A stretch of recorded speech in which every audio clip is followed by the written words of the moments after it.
Friends, मुझे पता है कि आप लोगों के माइंड में ये डाउट जरूर होगा कि इस बार यानी कि यूपी बोर्ड एग्जाम 2023 में आपके क्वेश्चन पेपर का पैटर्न कैसा होने वाला है। स्पेशली अगर हम बात करें इंग्लिश की, तो इंग्लिश का जो क्वेश्चन पेपर आपका होगा उसमें कौन सा क्वेश्चन कितने मार्क का आएगा, किस टाइप के क्वेश्चन आएंगे, और क्या इसमें ऑब्जेक्टिव टाइप के ज़्यादातर क्वेश्चंस आएंगे, और अगर ऑब्जेक्टिव टाइप क्वेश्चंस आएंगे तो किस टॉपिक से आएंगे।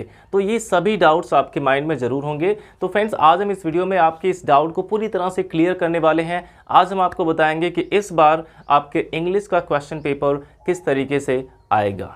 तो देखिए फ्रेंड्स, सबसे पहले तो आप ये जान लीजिए कि आपका जो क्वेश्चन पेपर होगा इंग्लिश का वो 4 सेक्शन में डिवाइड होगा। सेक्शन ए हमारा रीडिंग सेक्शन होगा, और section B writing section, section C जो है उसमें आपको इंग्लिश ग्रामर से क्वेश्चन दिए जाएंगे, और सेक्शन डी हमारा होगा लिटरेचर वाला पोर्शन जिसमें प्रोज, पोएट्री, सप्लीमेंट्री रीडर, ये सभी चीज़ें होंगी। और फ्रेंड्स, हमारा जो पहला क्वेश्चन होगा सेक्शन ए में केवल एक ही क्वेश्चन दिया जाएगा जो कि रहेगा read the following passage carefully and answer the questions that follow. यानी कि इसमें आपको एक अनसीन पैसेज दिया जाएगा जिसके नीचे कुछ क्वेश्चंस होंगे, उसका आंसर आपको देना होगा। और ये पहला ही क्वेश्चन आपका 15 मार्क्स का होगा, यानी कि 15 नंबर का आपका पहला ही क्वेश्चन होगा। और आपके लिए बेटर होगा फ्रेंड्स कि सबसे पहले आप इसमें जो क्वेश्चंस दिए गए हैं पहले आप क्वेश्चंस को पढ़ लीजिए। सबसे पहले आप इन सभी क्वेश्चंस को पढ़ लीजिए और उसके बाद आप इस पैसेज को पढ़ना स्टार्ट करेंगे। अगर आप क्वेश्चन पहले पढ़ते हैं, पैसेज को बाद में पढ़ते हैं, तो आपको जैसे जैसे आप पैसेज पढ़ते जाएंगे आपको एक आइडिया मिलता जाएगा कि हाँ, इस वाले क्वेश्चन का आंसर यहाँ पे मिल सकता है। तो इस तरीके से आप इसको सॉल्व करेंगे। और इसमें आपसे 5 क्वेश्चंस पूछे जाएंगे जिसमें 4 क्वेश्चन आपके 3-3 मार्क्स के होंगे। तो देखिए फ्रेंड्स, यहाँ पे A, B, C, D करके 4 क्वेश्चन दिए गए हैं और चारों क्वेश्चन आपके 3-3 मार्क्स के हैं, और इसका आंसर आपको इस पैसेज में मिल जाएगा।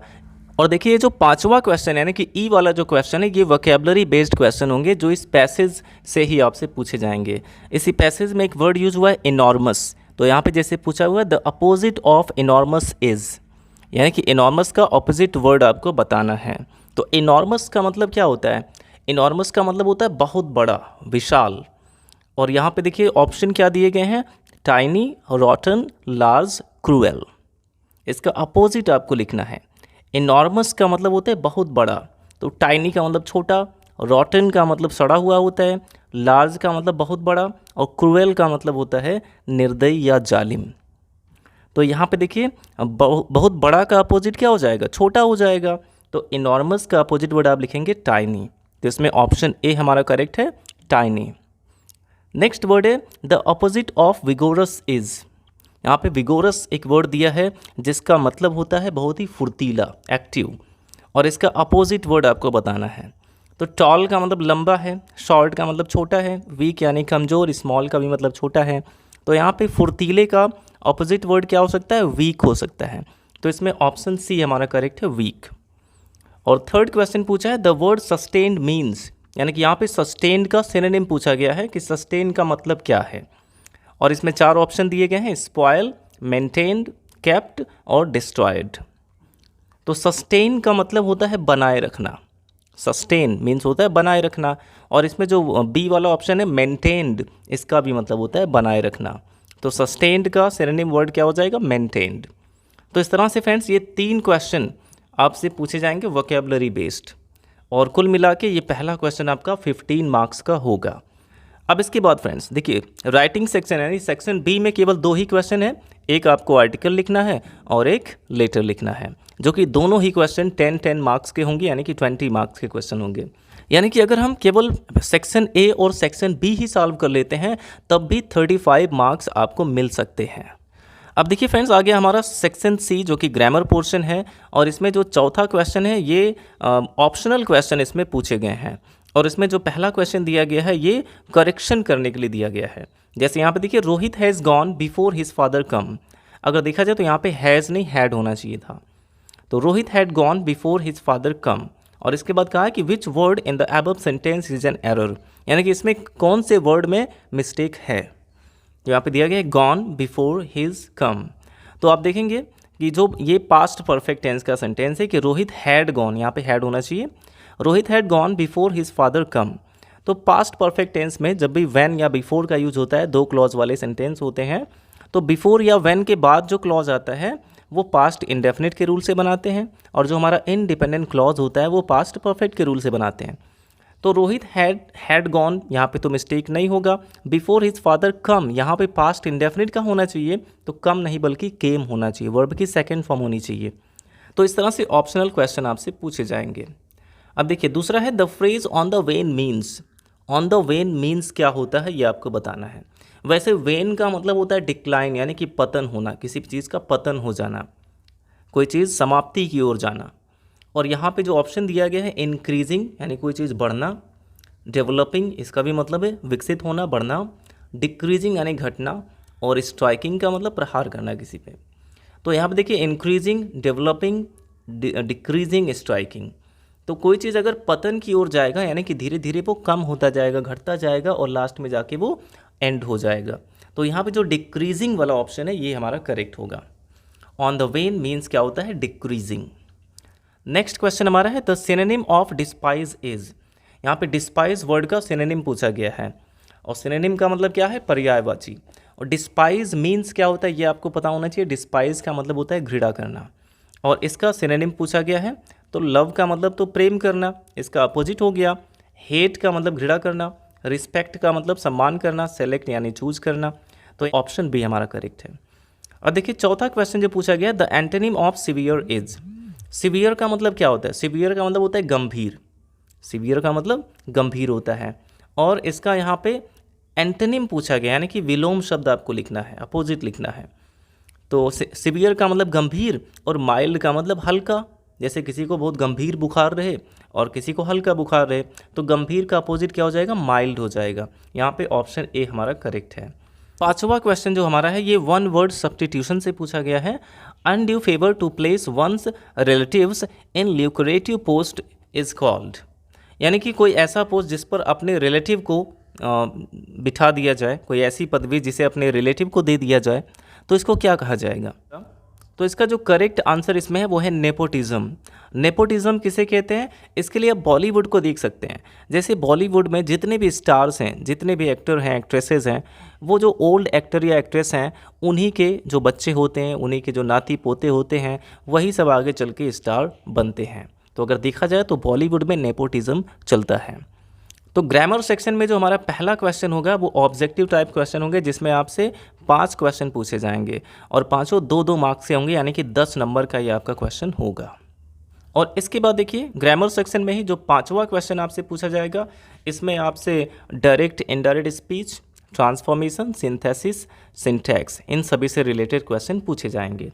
तो जैसे यहाँ पे देखिए 5वें का ए ये पूछा गया है नरेशन से, he said oh what a chance. He said oh what a chance. अगर देखा जाए तो एक एक्सक्लामेटरी सेंटेंस है, और यहाँ पे ओ आया हुआ है जिससे खुशी का बोध हो रहा है। तो आप इसको कैसे चेंज कर सकते हैं, he exclaimed with Joy that it was a great chance. ऐसा कह सकते हैं कि he exclaimed with Joy that it was a great chance. अगर आपको नरेशन में कोई प्रॉब्लम है तो हमारे प्लेलिस्ट में चले जाएं, वहाँ पे नरेशन का आपको सीरियल वाइज सारा वीडियो मिल जाएगा, और जिसमें बहुत ही डिटेल में बहुत ही अच्छे से आपको समझाया गया है। अगर आपने उन वीडियोज़ को देख लिया तो नरेशन आप कभी भी नहीं भूल पाएंगे। और देखिए नरेशन का यहाँ पे दूसरा क्वेश्चन पूछा गया, he said I must go. अगर देखें तो ये जो हमारा रिपोर्टेड स्पीच है इन्वर्टेड कॉमा के अंदर वाला, वो एक सब्जेक्ट आई से स्टार्ट है, यानी कि ये एक असर्टिव सेंटेंस है। तो आप इसको सिंपली बना सकते हैं, he said that he must go. केवल आई को आपको ही में चेंज कर देना है और कॉमा की जगह पे दैट लगा देना है, क्योंकि मस्ट चेंज नहीं होता है। मॉडल वर्ब में केवल मे को माइट, कैन को कुड में चेंज करते हैं। तो हो जाएगा he said that he must go. इस तरीके से आप इसको चेंज कर सकते हैं। अब देखिए इसमें 5वें का बी वाला जो क्वेश्चन है ये दिया गया है सिंथेसिस से, combine any one of the following sentences as directed. आपको दोनों में से कोई एक ही करना होगा, चाहे वो नरेशन का हो, सिंथेसिस का हो, ट्रांसफॉर्मेशन का हो, या फिर सिंटैक्स का हो। अब देखिए बी वाला जो क्वेश्चन है, combine any one of the following sentences as directed. इसमें पहला दिया है he is rich, he leads a simple life. इसको कंपाउंड सेंटेंस बनाना है। ही इज़ रिच, वह धनी है, वह धनवान है। ही लीड्स अ सिंपल लाइफ, वह साधारण जीवन जीता है। तो वह धनवान है फिर भी एक साधारण जीवन जीता है। कंपाउंड आपको बनाना है, तो यहाँ पे आप बट, येट, स्टिल, हाउएवर इनमें से कुछ भी यूज कर सकते हैं।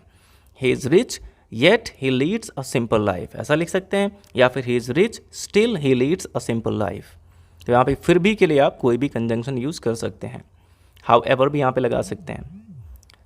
नेक्स्ट यहाँ पे दिया है last night it was very hot I could not have a sound sleep. इसको कॉम्प्लेक्स बनाना है। Last night it was very hot I could not have a sound sleep, यानी कि पिछली रात बहुत अधिक गर्मी थी और मैं अच्छी नींद में नहीं सो पाया। और इसको कॉम्प्लेक्स बनाना है। कॉम्प्लेक्स बनाना यानी कि एक डिपेंडेंट क्लॉज और एक इंडिपेंडेंट क्लॉज बनाना है। तो यहाँ पे आप कर सकते हैं कि I could not have a sound sleep because it was very hot last night. यहाँ पे आप बिकॉज लगा सकते हैं क्योंकि इसमें एक रीज़न बताया गया है। नेक्स्ट है ट्रांसफॉर्मेशन से क्वेश्चन सी वाला, transform any one of the following as directed, जिसमें पहला दिया है she is more intelligent than any other girl in the class, और इसको सुपरलेटिव डिग्री बनाना है। अगर एनी अदर लगा हुआ है, आपको सुपरलेटिव बनाना है, तो आप सिंपली जैसे सुपरलेटिव डिग्री का जो सेंटेंस होता है, जो फॉर्मेशन होता है, वैसे ही बनाएंगे कि she is the most intelligent girl in the class. ये इसका सुपरलेटिव हो जाएगा। अगर एनी अदर लगा है तब ऐसा बनाएंगे। मान लीजिए यहाँ पे मेनी अदर लगा है या फिर मोस्ट अदर लगा हुआ है, तो यहाँ पे आपको वन ऑफ का यूज़ करना होगा कि she is one of the most intelligent girls in the class, ऐसा बनाना होगा। तो डिग्री ऑफ कंपैरिजन पर भी मैंने डिटेल वीडियो बनाया है, जिससे आप एक डिग्री से दूसरी डिग्री में चेंज करना सीख सकते हैं। बस आपको टाइप करना होगा, यूट्यूब पर सर्च करना होगा डिग्री बाय नितिन सर। इस तरीके से आपको जो भी टॉपिक सर्च करना हो वैसे आप सर्च कर सकते हैं। नेक्स्ट क्वेश्चन यहाँ पे दिया गया है सिंटैक्स से, correct any one of the following sentences. यहाँ पे दो दिया गया, दो में से किसी एक को करेक्ट करना है। Kind man will pity poor, kind के साथ मैन आया हुआ है, तो kind man will pity poor. Poor, यहाँ पे पुअर एक एडजेक्टिव की तरह लिखा गया है, नाउन की तरह नहीं। पुअर क्या है, एक एडजेक्टिव है। अगर इसको एक नाउन की तरह यूज़ करना होता है तो इसके पहले आपको द का यूज़ करना होता है। तो यहाँ पे अगर आप पुअर के पहले द लगाते हैं तो सेंटेंस आपका करेक्ट हो जाएगा, kind man will pity the poor. इस तरीके से लिखना होगा। नेक्स्ट है I went out for walk, I went out for walk. देखिए फॉर और वॉक के बीच में हमेशा ए का यूज होता है। फॉर और वॉक के बीच में हमेशा ए का यूज़ होता है। ये एक फ्रेज़ है, फॉर अ वॉक, हमेशा फॉर अ वॉक लिखा जाता है। तो आई went out for a walk, यहाँ पे आपको ए का यूज़ करना होगा। तो इस तरीके से ये 4 क्वेश्चन पूछे गए थे, नरेशन, सिंथेसिस, ट्रांसफॉर्मेशन और सिंटैक्स से। और 5वां जो क्वेश्चन है ये होमोफोन्स इसमें पूछा गया है।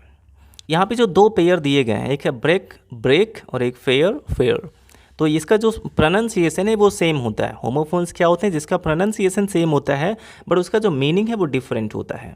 तो आपको इस दोनों के मीनिंग को थोड़ा डिफ्रेंशिएट करने के लिए आप इन दोनों वर्ड को एक एक सेंटेंस में यूज़ कर सकते हैं। आपको सेंटेंस में केवल यूज़ करना है, इसका कोई मीनिंग आपको नहीं लिखना है। ब्रेक और ब्रेक, जैसे आपको पता है BREAK ब्रेक का मतलब तोड़ना होता है, और BRAKE ब्रेक जो हम गाड़ियों में ब्रेक लगाते हैं रोकने के लिए गाड़ी को। तो इस तरीके से आप इन दोनों वर्ड को एक एक सेंटेंस में यूज़ कर सकते हैं। ज़रूर नहीं कि एक ही सेंटेंस में दोनों वर्ड आ जाएं, यानी ब्रेक को एक सेंटेंस में यूज़ करना है और इस ब्रेक को एक सेंटेंस में यूज़ करना है। तो इस तरीके से आप इसको सॉल्व कर सकते हैं। अब देखिए सेक्शन सी में हमारा 6वां क्वेश्चन होगा, translate the following into English. इसमें आपको हिंदी का एक पैसेज दिया जाएगा जिसे आपको इंग्लिश में ट्रांसलेट करना होगा, और ये 5 मार्क्स के क्वेश्चन होंगे। तो ट्रांसलेशन जो है, ट्रांसलेशन पर मेरे बहुत सारे वीडियोस मिल जाएंगे। आपको ये सर्च करना है passage translation bye Nitin sir, तो आपको बहुत सारे वीडियोस मिल जाएंगे। अगर आप उन वीडियोस को देखेंगे तो आपको ट्रांसलेशन बिल्कुल अच्छे से आ जाएगा। अब देखिए फ्रेंड्स, सेक्शन डी जो हमारा लिटरेचर पोर्शन है, इसमें सबसे पहला क्वेश्चन जो पूछा गया है वो प्रोज से पूछा गया है। प्रोज से यहाँ पे 3 शॉर्ट क्वेश्चन दिए गए हैं, जिसमें से किसी 2 का केवल हमें आंसर लिखना है, और ये 4-4 नंबर के क्वेश्चन है, यानी कि 8 नंबर आपको इससे मिलेंगे। तो जैसे पहला क्वेश्चन यहाँ पे पूछा गया है कि whom did M Hamill blame for the ignorance in studies and why. M Hamill बच्चों की पढ़ाई में इग्नोरेंस के लिए यानी कि लापरवाही के लिए किसे ब्लेम करते हैं, किस पर आरोप लगाते हैं और क्यों। और दूसरा क्वेश्चन पूछा गया, ये देखा जाए तो फर्स्ट लेसन का है, द लास्ट लेसन, इस लेसन से पूछा गया है। नेक्स्ट है what was Douglas condition after getting escape from the pool, यानी पूल से बचने के बाद डगलस की कंडीशन क्या थी। ये क्वेश्चन डीप वाटर से पूछा गया है। नेक्स्ट है who was the rat trap seller, how did he make them. Rat trap seller कौन था और वह रैट ट्रैप कैसे बनाता था। देखिए यहाँ पे एक क्वेश्चन और पूछा गया है कि why did Rajkumar Shukla want to meet Gandhi ji. Rajkumar Shukla Gandhi ji से क्यों मिलना चाहते थे। ये आपके प्रोज के 5वें लेसन इंडिगो से पूछा गया है। अब इसके बाद देखिए प्रोज से ही एक लॉन्ग क्वेश्चन आपसे पूछा जाएगा, जो कि यहाँ पे 2 क्वेश्चन दिए जाएंगे, 2 में से किसी एक का आंसर लिखना होगा और ये 7 नंबर का क्वेश्चन होगा। इसमें आपको 7 मार्क्स मिलेंगे। जैसे क्वेश्चन पूछा गया है कि what incidents Douglas face at the pool. Douglas ने पूल पर कौन सी घटना को फेस किया। What was its effect on his life, और उनके जीवन पर इसका क्या प्रभाव पड़ा। और दूसरा क्वेश्चन है how was Gandhi able to influence lawyers, give instances, यानी कि गांधी जी उन वकीलों को कैसे प्रभावित कर पाए, इसके कुछ उदाहरण दीजिए। तो दोनों में से कोई एक आंसर जो भी आपको याद हो आप लिख सकते हैं। और इसके बाद 9वां क्वेश्चन हमारा आ जाता है, जो कि पोएट्री सेक्शन से है, जिसमें दिया गया read the following extract carefully and answer the questions that follow. Poetry से आपको केवल 2 ही क्वेश्चन पूछे जाएंगे, केवल 2 क्वेश्चन पोएट्री से आएंगे, जिसमें एक स्टैंजा बेस्ड क्वेश्चन होगा। जैसे यहाँ पे 9वां क्वेश्चन दिया गया है कि read the following extract carefully, यानी इस स्टैंजा को ध्यान से पढ़िए, and answer the question that follow, और उसके नीचे दिए गए क्वेश्चन का आंसर दीजिए। तो ये 6 नंबर का क्वेश्चन आपसे पूछा जाएगा, जिसमें 3 क्वेश्चन होंगे। जैसे पहला दिया है what is a joy for ever, ये अ थिंग ऑफ ब्यूटी से दिया गया है। पहला क्वेश्चन है what is a joy for ever, दूसरा है what will happen with a thing of beauty, और नेक्स्ट है what will a thing of beauty provide us. तो ऐसे स्टैंजा बेस्ड क्वेश्चन आपसे पूछे जाएंगे। और इसके बाद देखिए 10वां क्वेश्चन हमारा है right the central idea of any one of the following poems, यानी किसी भी एक पोएम का आपको सेंट्रल आइडिया लिखना है। तो आपके पूरे सिलेबस में 5 पोएम हैं, और 5 में से कोई 3 सेंट्रल आइडिया अगर आप तैयार कर लेते हैं तो एकदम श्योर है कि उनमें से एक सेंट्रल आइडिया आप आसानी से लिख सकते हैं। जैसे यहाँ पे keeping quiet, on Jennifer's tiger, a thing of beauty, इन तीनों में से कोई एक का सेंट्रल आइडिया आपको लिखना होगा। और इसमें पोएम लिखने के लिए नहीं क्वेश्चन आएंगे, 12th में पोएम नहीं लिखना होता है, आपको केवल सेंट्रल आइडिया ही लिखना होगा। तो आप सेंट्रल आइडिया ज़रूर तैयार कर लेंगे, क्योंकि 4 मार्क्स के ये क्वेश्चन रहेंगे। तो पोइट्री से कुल मिला के 10 नंबर का क्वेश्चन आएगा, एक स्टैंजा बेस्ड क्वेश्चन होगा और दूसरा सेंट्रल आइडिया। देखिए 11वां जो क्वेश्चन हमारा है, इसमें सप्लीमेंट्री से शॉर्ट क्वेश्चंस पूछे गए हैं, जिसमें 3 क्वेश्चन दिया गया है, 3 में से कोई 2 का आंसर आपको देना होगा। जैसे पहला है who was psychiatrist, what did he tell about the 3rd level, और दूसरा है who was Clare, why was Jack worried about her, और तीसरा है who was mister Lamb, how did Derry come in his contact. और इसमें तो वैसे 4 क्वेश्चन दे दिया है। चौथा है who was the tiger king, how was he named it. तो ऐसे आपको केवल 2 ही क्वेश्चन का आंसर देना होगा। तो इनमें से आपको केवल 2 ही क्वेश्चन का आंसर देना होगा। और देखिए 12वां जो क्वेश्चन हमारा लास्ट क्वेश्चन जो है answer any one of the following questions in about 80 words. यहाँ पे सप्लीमेंट्री का लॉन्ग क्वेश्चन दिया गया है, आपको 2 क्वेश्चन दिया जाएगा, 2 में से किसी एक का आंसर देना होगा। तो पहला है what did the astrologers tell when the tiger king was born, यानी कि जब टाइगर किंग पैदा हुए थे तो ज्योतिषियों ने क्या बताया था। और दूसरा है give a character sketch of dairy. तो दोनों में से कोई एक आंसर आपको लिखना होगा, जो कि 7 मार्क्स का होगा। यानी कि 15 नंबर का क्वेश्चन आपके सप्लीमेंट्री से आएगा, और 15 नंबर का क्वेश्चन आएगा प्रोज से, और 10 नंबर का क्वेश्चन आएगा पोएट्री से, यानी कि 40 नंबर के क्वेश्चन आपके लिटरेचर पोर्शन से होंगे। तो आई होप फ्रेंड्स अब आपको क्लियर हो गया होगा कि आपके एग्ज़ाम में किस टाइप के क्वेश्चन आएंगे और कितने मार्क्स के आएंगे, तो आपको किस हिसाब से तैयारी करनी है। तो वीडियो अच्छा लगा हो तो लाइक करिएगा, और अगर आप अपने एग्ज़ाम की प्रिपरेशन हमारे चैनल से करना चाहते हैं तो हमारे चैनल से जुड़े रहें और चैनल को सब्सक्राइब ज़रूर करें। Thanks for watching.